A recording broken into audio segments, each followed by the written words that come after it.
Let's give love where love is due. Let's get to Haliburton, because this bothers me, Magic. I'm going to tell you why it bothers me. First of all, the media includes folks who played. Charles Barkley played. Kenny Smith played. Shaq played. Kendrick Perkins played. Right. Jay Williams played. Right. Markeith and Marcus Morris played. So, first of all, let's get that out the way. We're not going to question their knowledge about basketball. Mm-hmm. And you can try to question mine all you want to. I've been covering the NBA for 30 years. Good luck with that. Yeah. But here's my problem. It's the sensitivity, Magic. We're talking about a Tyrese Haliburton. You're averaging 20.8 points a game on 48% shooting in wins. You're averaging 12.6 points on 43% shooting in losses. So the subject has been about whether or not he's a superstar and all of this other stuff, which I don't believe he is. Yeah. He's the guy I wanted the Knicks to draft years ago. He's a damn good player. Right. It was the media that came out and said, you're not overrated. It was your peers who voted you overrated, not the media. You see how slick these dudes get? They try to point into the media. No, it's your colleagues. It's your contemporaries, right, present and former, who were questioning you.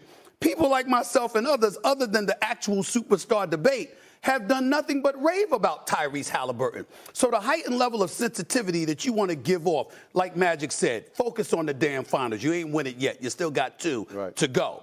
And the reason why I bring that up as such importance is because, not to get into a debate, but since I have one of the greatest ever in front of my presence, when I talk about superstar status, we're talking about guys at the box office and all this stuff. That's true, too. But my definition of it is a number one option who is game planned against by the opposition every single night. That's right. And far more often than not, answers the call in terms of whatever their responsibility is. And when you look at the LeBrons, the Stephs, and others, KDs and others, who have had that onus placed on their shoulders, the reason why we labeled them in such high regard is because their track record has proven they answer the call on a night-in, night-out basis better than 90% of the time. That, to me, is what I look at when I judge a superstar. Am I wrong? No, you're right, and especially in the NBA Finals. That's right. So what he's got to do, Stephen A. and Molly, is understand what he has to do to help the Pacers beat OKC. You can't just have 15 assists and 12 points or 15 points. That's not enough. You got to score in this series. See, you got to remember that this is the highest scoring team. OKC is the highest scoring team in the league. So you have to personally, Haliburton, come out and say, I got to get my assists, but also I got to score. I got to score. I had to do that against the Celtics. I couldn't just have 20 assists. I had to have 25 to 30 points. Mm-hmm.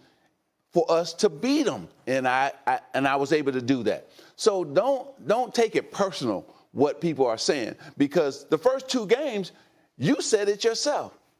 I didn't play good. You know, I could play better. So now let's concentrate on Game 4. What happened last night, you got to take that into Game 4. Mm-hmm. Is the winner of Game 4 winning the series? I think so.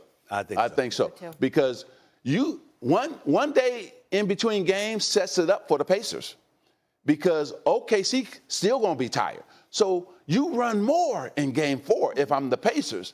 Keep that pressure on them because you wear them down.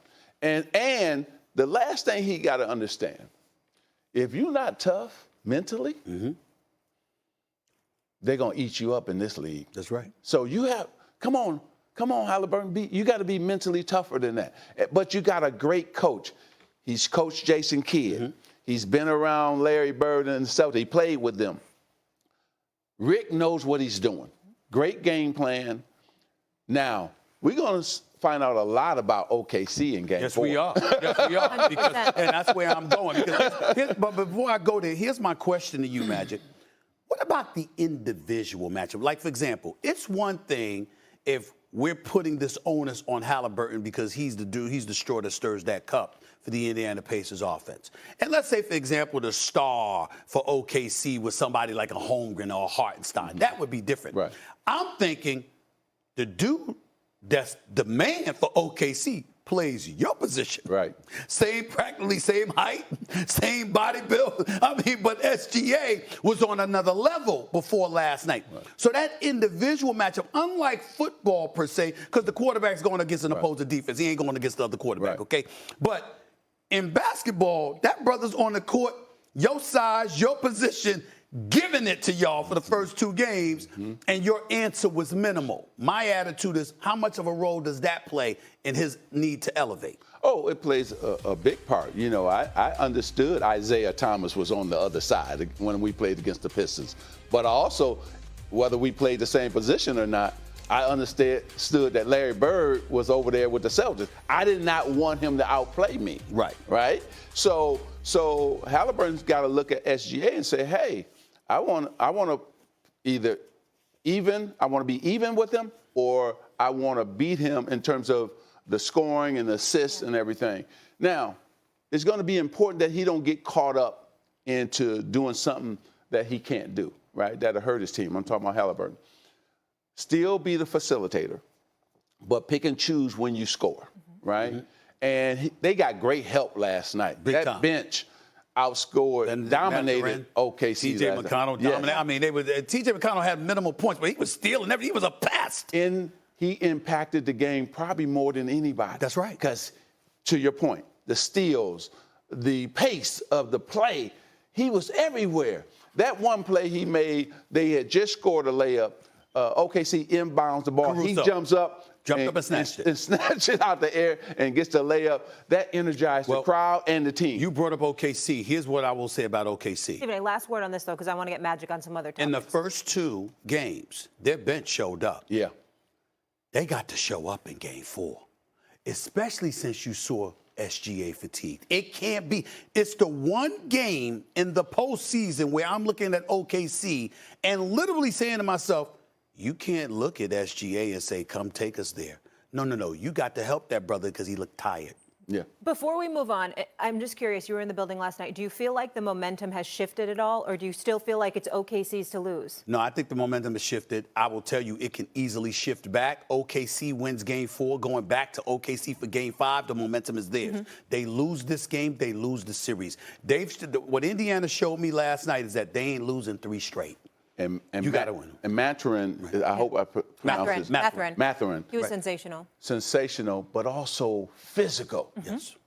So he was getting to his spot, bumping people off, just like SGA, and making great and tough shots. So give that bench. I like Toppin. I like all the players that Obi Toppin, came in off the bench for the Pacers and had a great impact. We keep mentioning. Only thing is, we keep mentioning Mathurin as a bench player. Do you know he started about 16 games this year? Yeah. Brother, I mean, he's got minutes. He's third leading scorer on the team. He put in work last night, that's for sure. All right, let's get to a solidified superstar. That would be Kevin Durant.